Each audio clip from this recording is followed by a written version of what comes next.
Welcome to Shootin Straight. I'm your host, Ken Buck.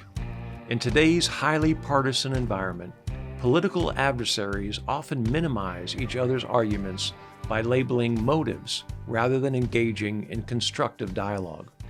For the next 30 minutes, I invite you to join me as we cut through the political noise and learn about what inspires our guest and how his life experiences have shaped his views of America and our founding.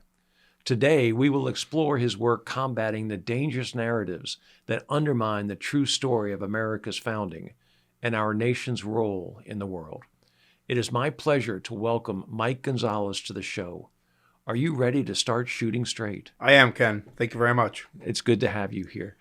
You've spent your career warning Americans about the horrors of communism. You've traveled the world and studied around the world. And recently you were engaged in a project, the 1776 Commission, that studied America. What was it about?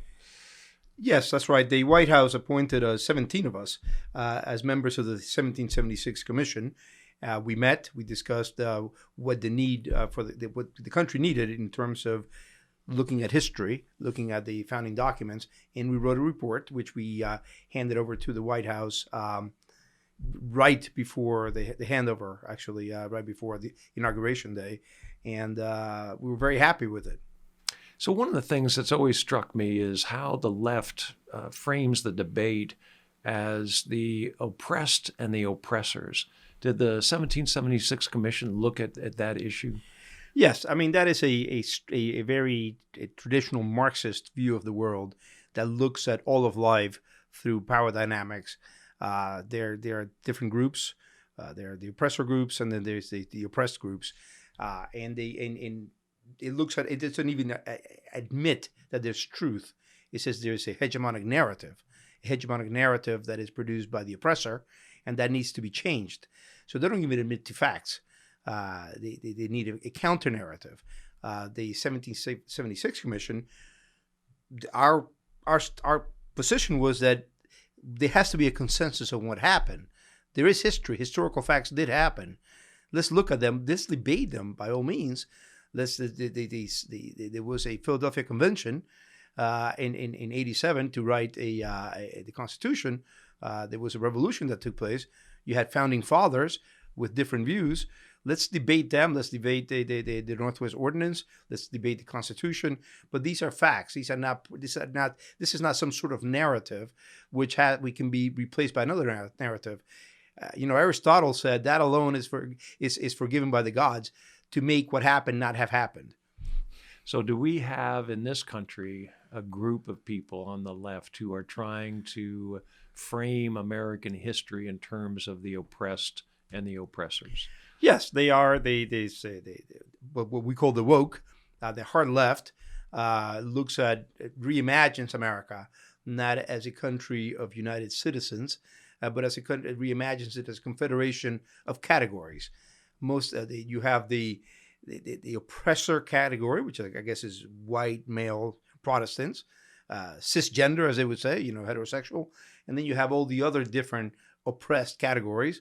These categories are often invented by government. The Hispanic category, for example, was invented by the Office of Management and Budget in 1977 through Policy Directive number 15, and then put on the census. The same thing with the Asian category. The same thing with the 32 genders of the New York City Human Rights Commission. These are categories that then the people who believe in this, the activists, take the members of these categories and instill in them a sense of victimhood and grievances that they can then use to spark to become a catalyst for wanting to change America, to wanting to change the country. What is the 1619 Project? 1619 Project is an instrument in this. It was started by the New York Times in 2019, and what it says is the country did not really start with the Declaration of Independence in 1776. The country starts in 1619 when a group of Angolans are brought in by a pirate ship to the shores of Virginia. And that is the beginning of slavery, and that is the beginning of the country, because according to the 1619 Project, all of life today in 2021 must be looked at, must be analyzed through the prism of slavery. Slavery is everything, and has had impacts that continue to reverberate to this day. So they don't look at America the way I would look at it, in which, yes, slavery did happen. It was a tragedy.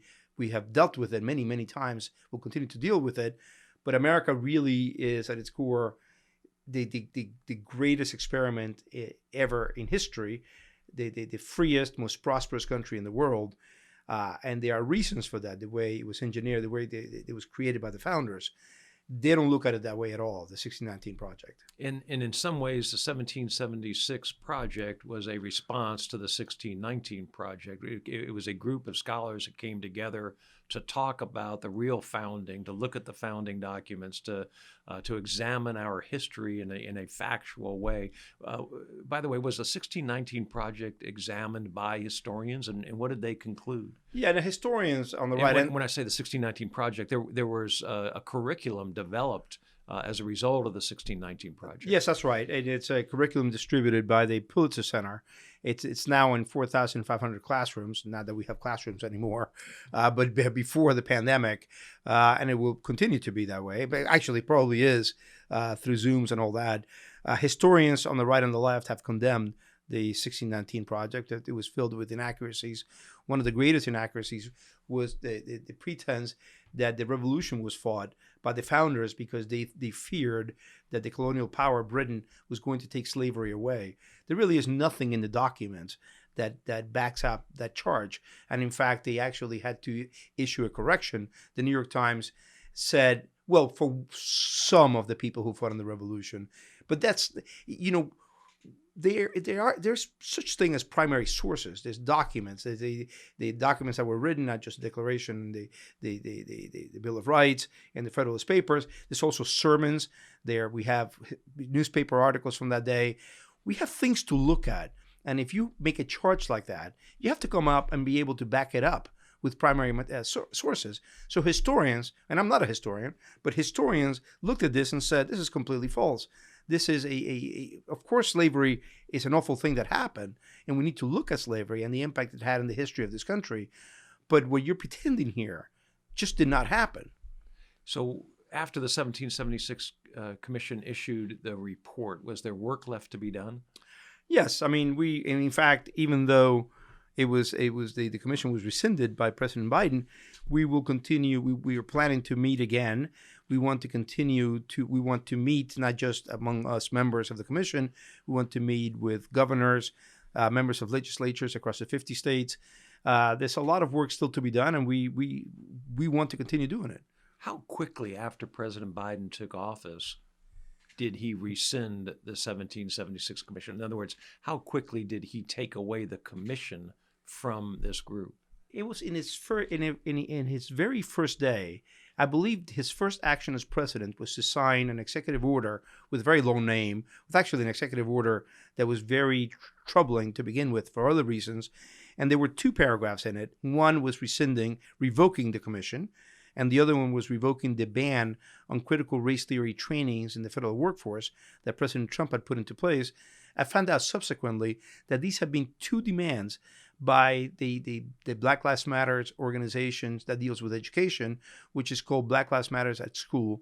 They demanded in a letter on December 10th that the commission be revoked and that the ban on critical race theory trainings be rescinded as well. Interesting. I guess we know where President Biden is heading in the future then. He's done some good things in foreign policy, not a lot of good things, but for example, in China, he seems to be trying to stay the course that President Trump set. And I've authored an op-ed with former Homeland Security Director Chad Wolf saying this. But in domestic policy, he has demonstrated that he's going to abase himself to the left of his party as much as he can across the board. He wouldn't even say the word equality anymore. Equity is the only word he will use, which in a very corrupted way has come to mean now unequal treatment by government. Who is Mike Gonzalez? Let's talk about Mike Gonzalez for a second. You were born in Cuba. At age 12, you moved to Spain, and the leader of Spain at that time was Franco. Right. Certainly not a democratic society. Right. And then at some point in time, soon thereafter, you end up in Queens, New York. Yes, that's right. So I moved here to Queens in 1974 at the age of 14 after spending 2 years in Francisco Franco's Spain. So I can say, I always tell people I was raised under Fidel Castro, Francisco Franco, and Abraham Beam. And Abraham Beam was by far the best option of the three. Okay. During your lifetime, you have lived for a year or more in 7 different countries, and for a month or more in 12 different countries. And it's not just that you lived in those countries. Often during your professional career, you were a journalist. Right. And you were paid to study those countries. You were paid to study the government, the people, the poverty, the social system, and write about the current events in those countries. So you weren't just somebody who was stationed to live somewhere and didn't interact with people. Your job was to make these observations. What did you observe about these countries as compared to America? Yeah, I was a foreign correspondent. A lot of that time, 10 years of those 15 years that I was abroad were spent with the Wall Street Journal writing opinions in different countries. I worked for the editorial page in Europe and in Asia. Look, I was very fortunate to see, for example, I first went to Asia as a reporter in the 80s at a time when parts of Asia was still very poor. China was still a poor country.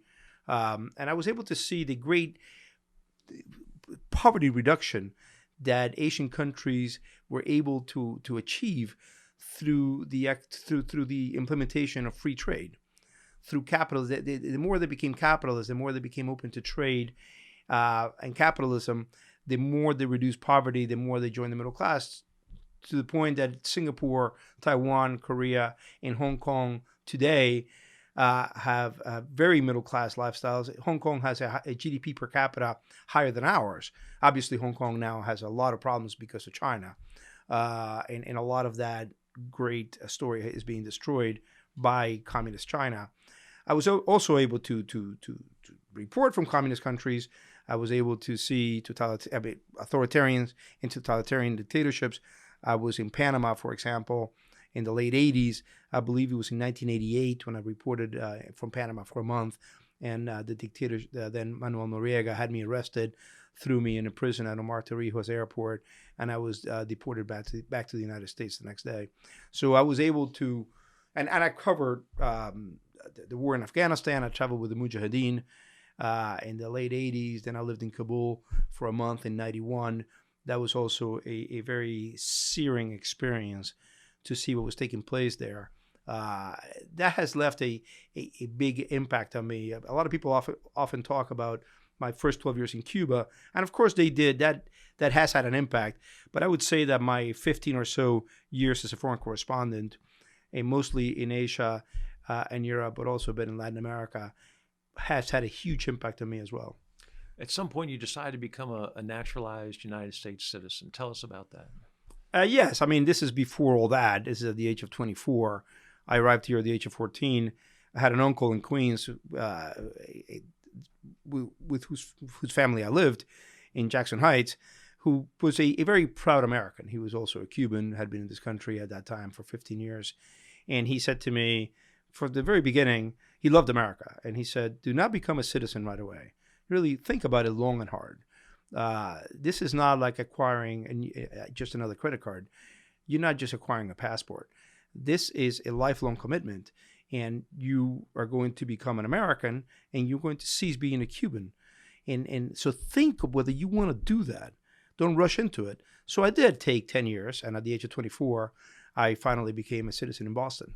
And what happened after the ceremony when you became a citizen? Yes, that's right. So they give you a little flag that you put in your lapel, and I went to a bar in Boston that I would frequent every once in a while at the age of 24, and the guy behind the counter said to me, "Is that what I think it is?"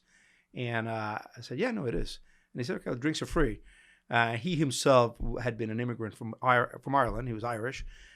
Many decades before, and he recognized it instantly, and it was a great feeling. It was only two free drinks.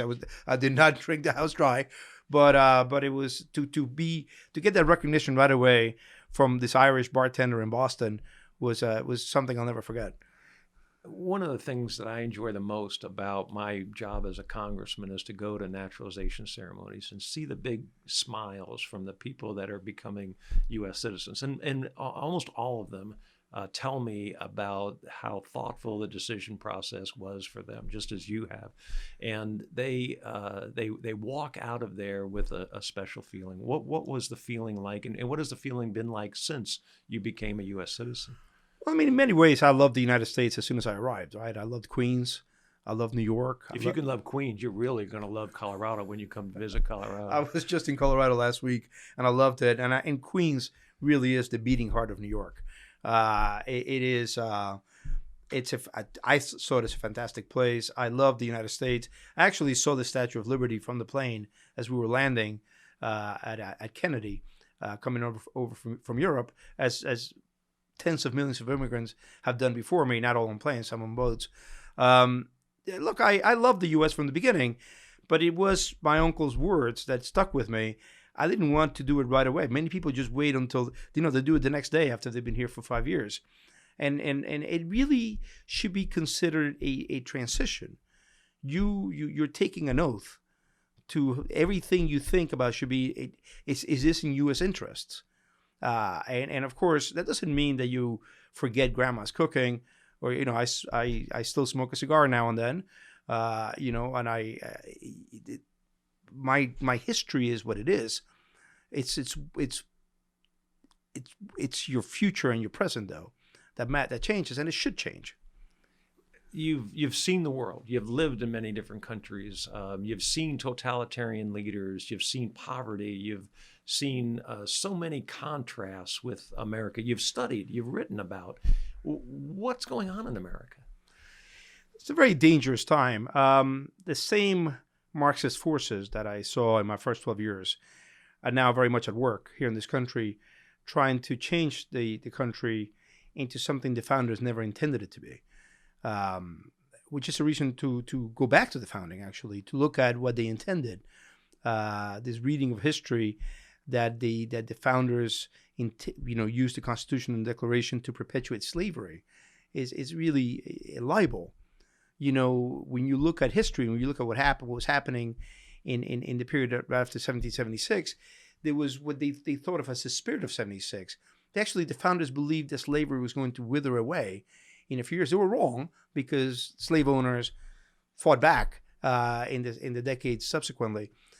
But what is happening right now in the 21st century is we have a group of people who want to change the country, who believe that through criticizing all our institutions, through criticizing our history, through smearing the structures in the system, they can then make it easier to destroy them, to dismantle them, and implement an economic system that is not capitalist, that is not free market, and a political system that is not really representational democracy. For example, and I'm really talking, I want to be very specific here. Some of these people are the leaders of the Black Lives Matter organizations. Now, nobody can take issue with the concept of it. I mean, in fact, if you don't believe Black Lives Matter, I don't want to talk to you. Black lives, of course, we're all children of God. We're all American compatriots. It's the organizations that use that slogan that are quite Marxist. The leaders are trained Marxists. They call themselves trained Marxists, but they have studied Marxism. And it's all, their associations are with Marxist groups. And they have said, Alicia Garza, one of these leaders, is on the record as saying that she wants to dismantle the organizing principles of this country.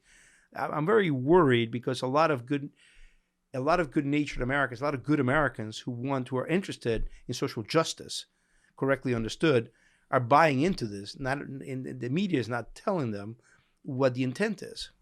You've lived in Asia, almost every country in Asia, in fact, for some period of time. When you look at countries, Marxist countries, that try to undo their history, they try to cancel their history, what are they trying to do? And what are they trying to do here in America with what you're describing? Well, that is the first thing that the communists do, is they smear everything that has happened up to that date. That's why Pol Pot called the year zero. Fidel Castro did it in Cuba, smearing the hundreds of years of Cuban history as a republic, and under Spain. Mao did it in trying. The Cultural Revolution was a process of destroying 5,000 years of history. In fact, the Red Guards under Mao would go to people's houses and scratch out the pictures, human faces from the furniture. They tried to destroy Chinese history, and many people would say that actually the Cultural Revolution, which is really communism at its peak, between 1966 and 1976, in which they were a cultural revolution trying to destroy the culture, has had a permanent impact, and not a good one, on China. The Bolsheviks did the same thing in 1917. They tried to erase Russia's past in order to implement their new version, their new narrative. It all goes back to German thinkers in the 19th century. Nietzsche believed that there is no good or bad, that what we know as good is what the master class likes, and what we know as bad is what the master class finds flawed or defective. And he was very influential in the thinking of Lenin, in the thinking of the subsequent communists, as well as the Nazis, of course. I guess tell me about critical race theory. Critical race theory is the American offshoot of critical theory. Critical theory, it comes out of the University of Frankfurt in established in the early 20s. Then need to flee. It's called the Frankfurt School. It was the Institute for Social Research. Established in 1921. They flee in Nazi Germany, come to New York in 1934. They come up with this discipline called critical theory. What critical theory is an unremitting attack on all American institutions and the institutions of the West, on American history, on everything, in order to replace them, in order to destroy the institutions. The Frankfurt School, by the way, was very Marxist. It was it was originally going to be called the Marxist, the Institute for Marxist Studies, or something along those lines. I forget right now, but it had the word Marx in it. They decided it was too provocative, and in fact, the scholars of the Frankfurt School went out of their way to take out references to communism. They would replace it with dialectical materialism or with other euphemisms.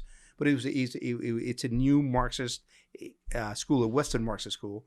And then here in the United States in the 1970s, that evolves into critical race theory, which is the same thing, but looks at everything through the prism of race. And is it necessary in this country to look at everything through the prism of race because they have failed to divide the way they have in so many other countries? So many other countries, the Marxists divided based on economic class. Right. And here we had a solid middle class and still do have a solid middle class.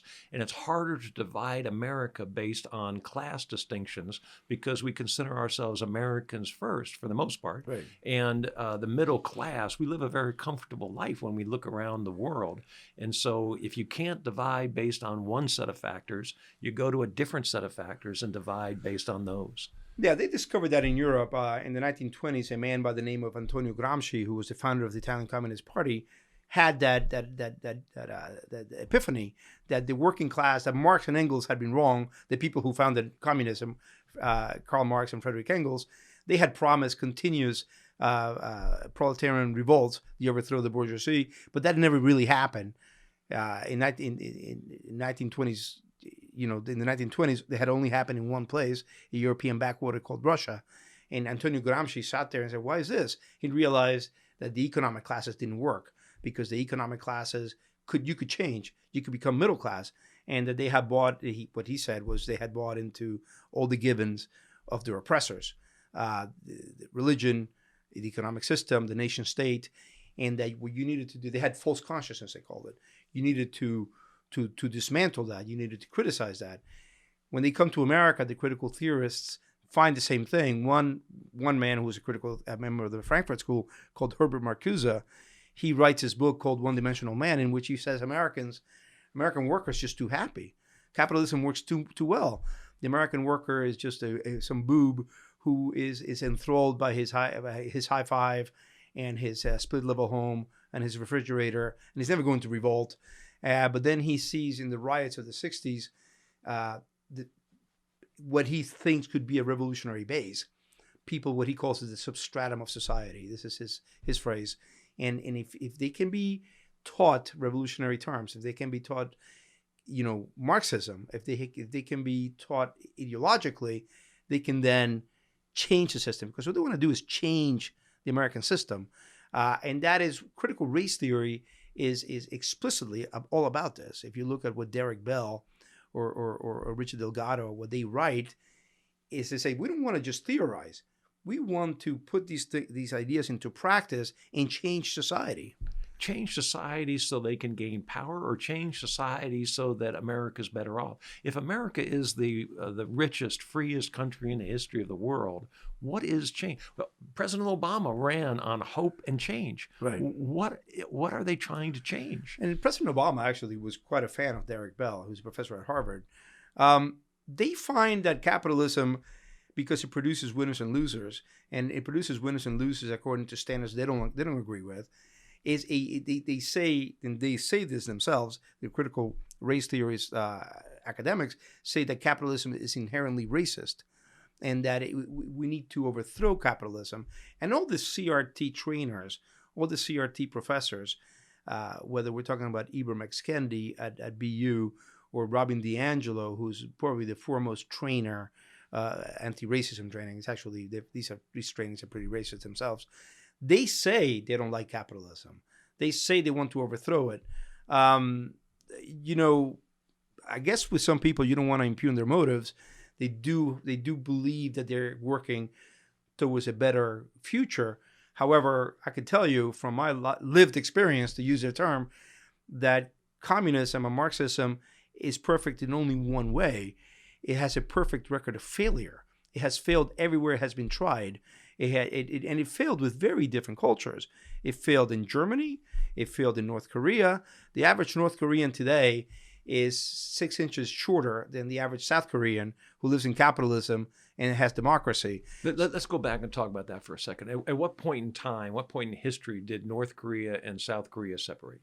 So they were a Japanese colony, and when we defeat Japan in 1945, Russia comes in and invades the northern half, and we came in and got the southern half. The southern half is South Korea today, the Republic of Korea, which is a free place, a very prosperous place, very middle class, democratic. The People's Republic, the Democratic People's Republic of Korea, which is North Korea, is a really a godforsaken place, where no freedom exists. So in basically 70, 75 years, a country with the same genetic pool, same genetics, same everything except for their economic and political system. Right. And what's the difference? And why do you use height as a difference for you? Well, because is it related to nutrition? Yeah, it's related to nutrition. It's related to yes, good habits, nutrition. It is it's a sign of prosperity, and you have seen that picture from outer space in which South Korea is all lit up and North Korea is just dark. And that Donald Rumsfeld used to have this in his office. Had this photo in his office. It symbolizes, this laboratory experiment that we have. You had the same laboratory experiment with East Germany and West Germany. West Germany was democratic and capitalist. East Germany was oppressed and communist. And in East Germany, it was much further behind in terms of living standards and prosperity, let alone human freedom, than West Germany before they reunified in 1990. And so again, in 1945, at the end of World War II, Russia and the Soviets are dominating in East Germany. The Soviet sector, right? The democracy. United States and Western Europe right. are influencing Western Germany. Right. And my understanding is the GDP in West Germany was 10 times that of East Germany, right. A country that had basically been bombed into oblivion, and we're both rebuilding. And one side is very prosperous, and the other side is very poor. Again, similar cultures, obviously not as similar as North Korea, South Korea, because Germany was a country cobbled together recently in the 1880s of different principalities, but very similar culture. They're both Germans on both sides.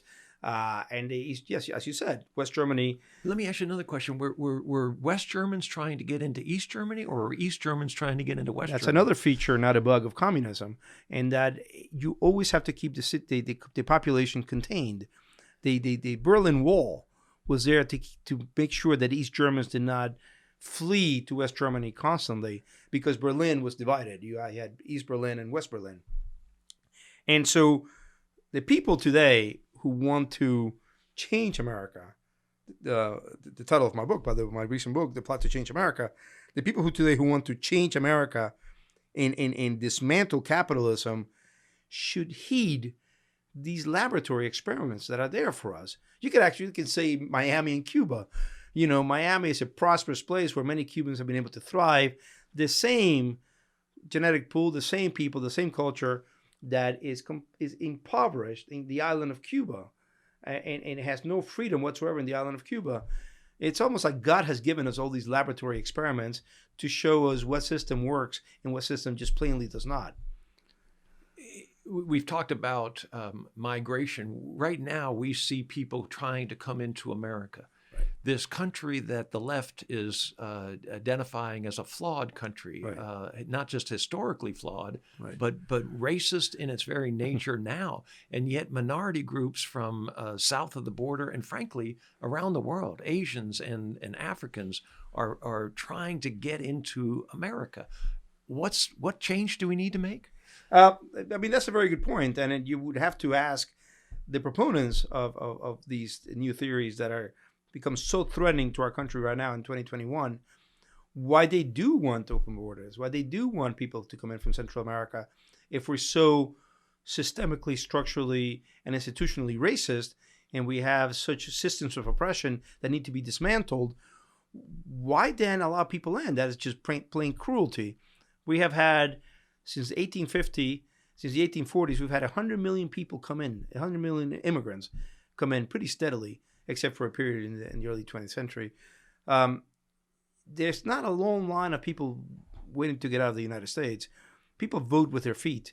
This is, I can tell you from my perspective, as somebody who has been able to compare and contrast, this is still, as Abraham Lincoln called it, the last best hope for man on earth. This is the most prosperous, with all the faults that we have, and with all the problems that we have. You're never going to have perfection on earth, because if you're a Christian, you know that man is flawed. But with all that, this is still the most prosperous, freest place on earth. And we're not suggesting that America can't grow better. We're not suggesting that Absolutely. America can't improve. What we're suggesting and really arguing and believing is that America is the best place, and we are the best place because of our founders' visions and because of the institutions that have grown in America. Yes, the system of liberty and the founders, if you looked at what they did, they looked at previous republics. They were very afraid that republics were inherently unstable, and they put in this system that we have. The balance of powers, the fact that we have the federal government and the states, the fact that you as Madison said in number 10, you expand the orb. James Madison, the founder, you expand the orb. If you have little republics, you can have a majority gain power and not act in the common good. But if you expand and you have a federal system, then these majorities will be able to cancel each other out. They understood that, as I said, man is flawed, that he has his own self-interest. What you create is a system which produces the best outcome with that understanding. And they understood. I mean, it's no coincidence that same year, 1776, Adam Smith writes the Wealth of Nations, in which he says it's not from the benevolence of the baker, the butcher, and the brewer that we get our bread and beef and our beer, but it is because of their self-interest. They have a self-interest in producing beer, bread, and beef, and we better than their competitors, right? And we set up a system in which that self-interest, which is in a way a vice of man, produces the best for everyone. And what happens when countries take away self-interest? What did we learn in the Soviet Union? What did we learn in Venezuela, for example? And that is why communism fails, right? It is an ultimately vain belief that you can change human nature. They do believe that you can change human nature. When you read the Bible, when you read the Iliad, you come across people depicted thousands of years ago. You read about Sarah and Abraham and Agamemnon and Helen. And what you see right away is that they're just like you and me. Human nature is unchangeable. The communists keep promising the new man. The problem is the new man never shows up. There is no new man. Che Guevara used to speak of the nuevo hombre. The new man is now wandering the streets of Havana, penniless and without freedom. So when the new man does not show up, they need to use coercion, because we're never good. Human nature is unchangeable. And when we talk about coercion, we're talking about the IRS and taxes. We're talking about, but various government institutions are coercion. In some places, we have, they created gangs. First, they took away the guns in Venezuela, and then they had a group of thugs go around and intimidate people. Now we see Antifa. Are there similarities in what's going on in this country now to what you have witnessed in Venezuela and Cuba and other countries? I mean, there's a difference in coercion, right? We have democratically agreed to the IRS. We don't like what the IRS does. We can change that through our democratic system. In these societies, you have government coercion in which the government does not seek the consent of the governed. What I'm seeing today is the same thing. People who, again, Black Lives Matters, which I think, by the way, Antifa is very problematic, but Antifa is basically an anarchical, a Marxist anarchist group that doesn't have the cultural power that the BLM organizations have. And the BLM organizations really, for example, they like the Venezuelan system. Opal Tometi has traveled to Caracas. One of the founders of Black Lives Matters is Opal Tometi. She traveled to Caracas.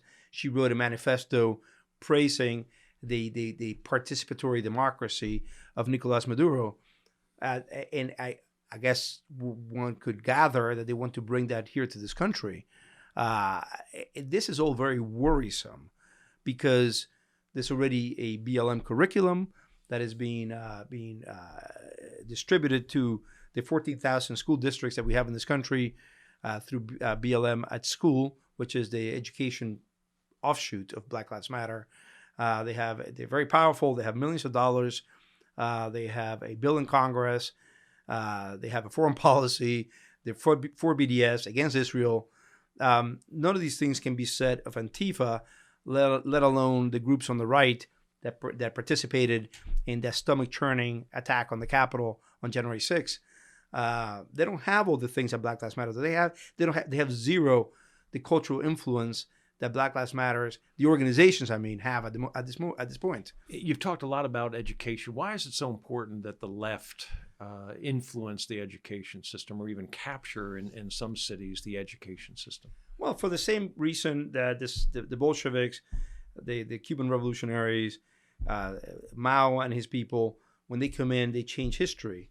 They want to change American history. They want to, which is, again, not something you can do.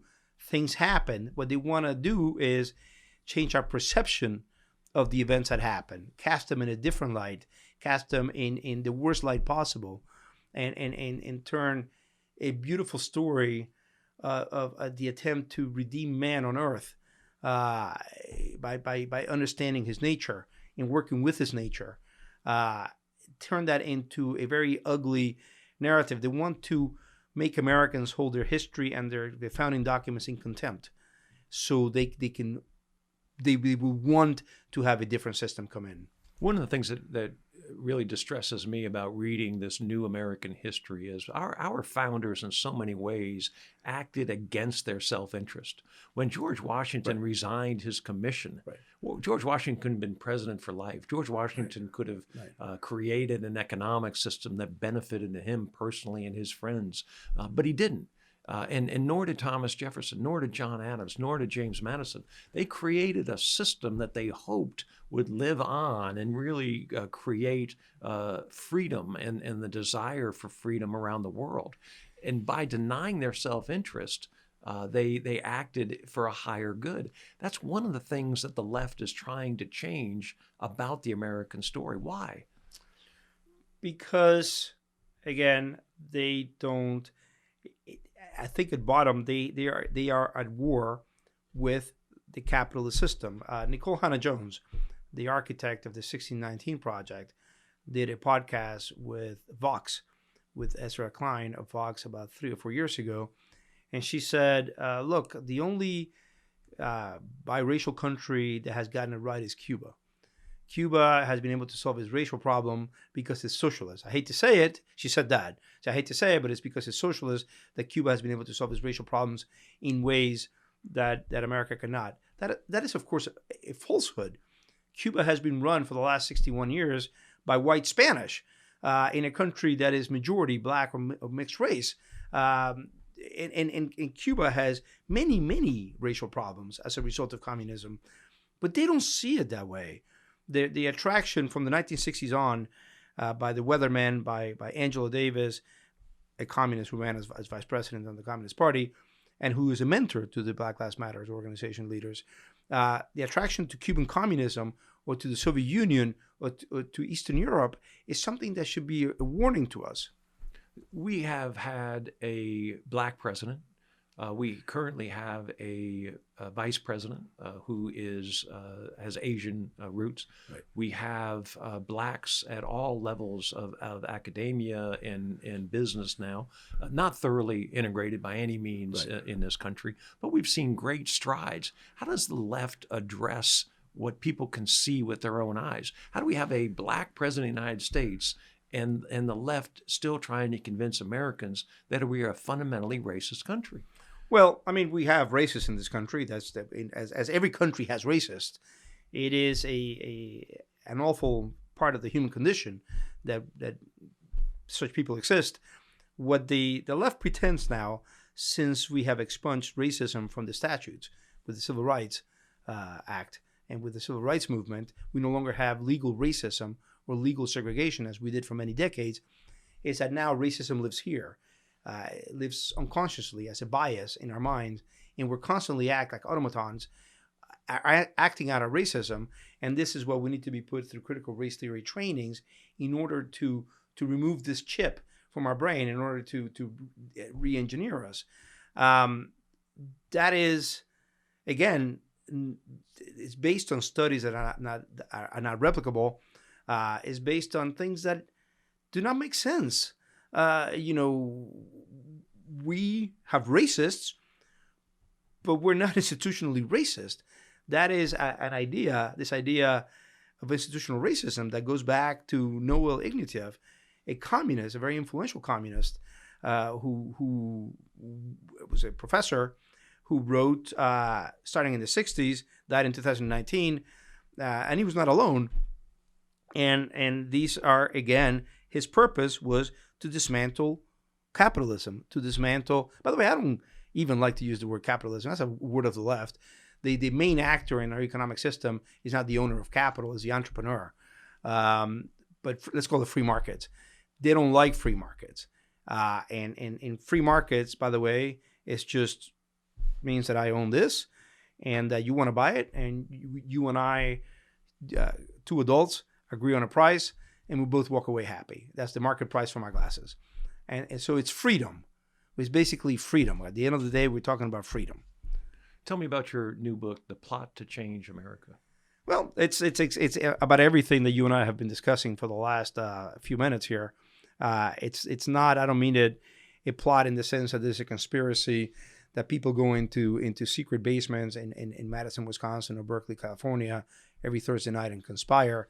But in that all the actors in this realm, in critical race theory, in many of the professors now in universities, do want to believe in change, changing the country through criticism of the present institutions, through criticizing the history making Americans feel like they have a hideous country, and then replace it. If you say to somebody, we're structurally, institutionally, and systemically racist, any logical conclusion then would then be, oh, by golly, let's change all the institutions and the structures and the very system being a word for the way everything works. And that is what the plot to change America is. It's reimagining the country as a confederation of categories of the oppressed. These categories are created by government to begin with.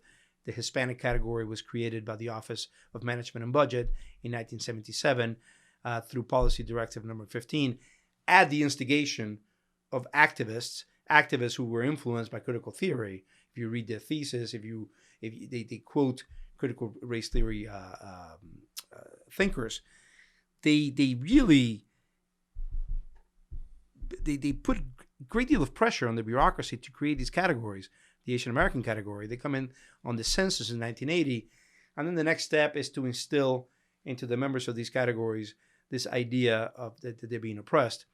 A man I mentioned before, Herbert Marcuse, a critical theory, a member of the Frankfurt School, he had a phrase that said, all liberation depends on the consciousness of servitude. In other words, if you're a happy worker, you need to be indoctrinated with the idea that you're actually a victim, that you're not happy. You have bought into somebody else's idea and narrative, and you now become your own oppressor internally. You have false consciousness. And so that is really what I explain in my book, how the categories were created, why they were the intellectual antecedents to this, and what it is that they're trying to do.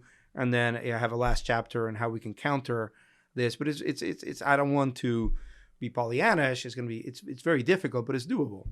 One of the great things about this country is our faith, and many different faiths, but the fact that we have faith and that we protect faith. Faith often teaches us optimism. The other side can't allow us to accept optimism, can't allow us to enjoy optimism. Why? Well, that you put your finger on it. Gramsci understood that, and the founder of the Italian Communist Party, that faith gave you hope. And you don't want men to have hope. Nietzsche famously says God is dead. They must kill God. They must kill the idea of God. God, obviously, it's unkillable. Because what you do then is forgive. This whole system depends on never forgetting and never forgiving. Even the most minor slight must be called a microaggression. Must be interpreted as a racist act. There's no other motive possible. Any disparity that we have in life is the result of racism. Disparity equals racism, even though no racism was involved. And you cannot forget these slides. And in fact, the system is built that you cannot forget these slides, because if you're asking for a government contract as a minority-owned business, you must perhaps give proof of how you have been discriminated against. So the two mechanisms that we have, forgiving and forgetting, to keep ourselves normal in this life, are denied by this new system that we have created. I'm going to ask you a question that I ask every one of my guests here, Mike. The question is, if loving this is wrong, I don't want to be right. What is this? Yeah, it's a tough question. I would have to say, be very prosaic and say St. Louis style ribs. Is my answer to that. Okay, St. Louis style ribs. We know what to offer you next time we want you back here on the podcast. With the fat on. Okay, good. I want to thank Mike Gonzalez for shooting straight with us, and I want to thank you for listening today. I hope this program has been informative, enlightening, and uniting. As Americans struggle with the difficult issues facing our country, we are reminded that good policy is the result of open, thoughtful discussion. God bless you, and remember to always shoot straight.